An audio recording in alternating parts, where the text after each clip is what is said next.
ಅಯ್ಯೋ, ನಮ್ಮ ಅಕ್ಕನ್ ಪರ್ಫಾರ್ಮೆನ್ಸ್ ನಾರ್ಮಲ್ ಆಗಿಲ್ಲ. ಇದನ್ನೇ ಇಂಥ ಮಾತುಗಳನ್ನೇ ಮಾತಾಡ್ಬೇಡ ಅಂತ ಹೇಳ್ತಾ ಇರೋದು.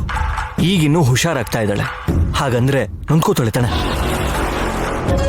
ಯಜಮಾನ್ರೆ, ನಾನು ಪೂರ್ತಿಯಾಗಿ ಹುಷಾರಾಗಿದ್ದೀನಿ.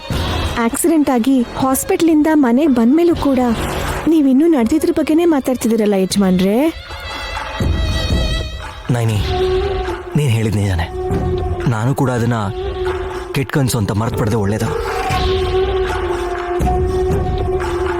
ಅತಿಗೆ, ನಿಮ್ಗೆ ತಲೆ ಏನ್ ನೋವ್ತಾ ಇಲ್ವಾ? ಯಾಕಿರುತ್ತೆ? ಹೆಡೇಕ್. ಅದನ್ನ ಇಂಗ್ಲಿಷಲ್ಲಿ ಹೇಳ್ಬೇಕಾ? ಏ ವಿಕ್ರಾಂತ್, ನಯನಿಗೆ ತಲೆನೋವು ಯಾಕೆ ಬರುತ್ತೆ?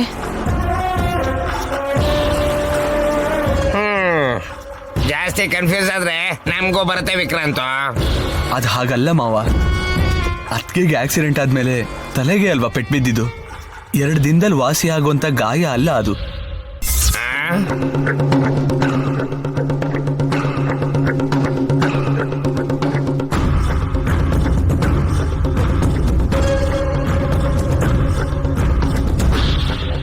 ವಿಕ್ರಾಂತ್ ಅವರೇ, ನೀವು ತುಂಬ ಬುದ್ಧಿವಂತರು.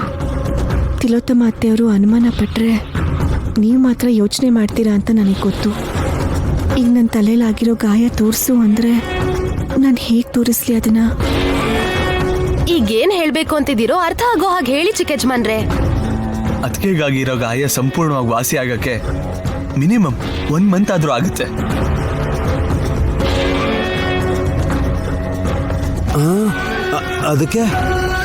ಅದಕ್ಕೆ ಅಂತ ಅಮಾಯಕರ ತರ ಯಾಕೋ ಕೇಳ್ತಿದ್ಯಾ? ನಿಮ್ ದೊಡ್ಡ ಮಗಂಗೆ ಬುದ್ಧಿ ಎಲ್ಲಿದೆ ಬಿಡಿಯತ್ತೆ. ಏಯ್, ನನ್ನ ತಲೆ ಸರಿಲ್ಲ ಅಂದ್ರೆ ಪರವಾಗಿಲ್ಲ, ನನ್ನ ತಮ್ಮ ಇಂಟೆಲಿಜೆಂಟ್ ಆದ್ರೆ ಸಾಕು. ಅಪ್ಪ, ಮೊದಲು ವಿಷಯ ಏನು ಅಂತ ಹೇಳ್ರಪ್ಪ. ನೀವೆಲ್ಲರೂ ಮಾತಾಡ್ತಾ ಇರಿ, ನಾನು ಅಡುಗೆ ಮಾಡೋದಿದೆ. ಅದ್ಗೆ 1 ನಿಮಿಷ. ಹೀಗೆ ಕೇಳ್ತಾ ಇರೋದಕ್ಕೆ ನನ್ನ ಕ್ಷಮಿಸ್ಬೇಕು. ಒಂದ್ಸರಿ ನಿಮಗೆ ತಲೆಗಾಗಿರೋ ಗಾಯನ ತೋರಿಸ್ತೀರಾ? ಏಯ್, ನೀನು ಹಿಂಗೆ ಮಾಡಿದ್ರೆ 1 ಸೆಕೆಂಡ್, ಸಾರಿ ಬ್ರೋ. ಕಂದ ವಿಶಾಲ್,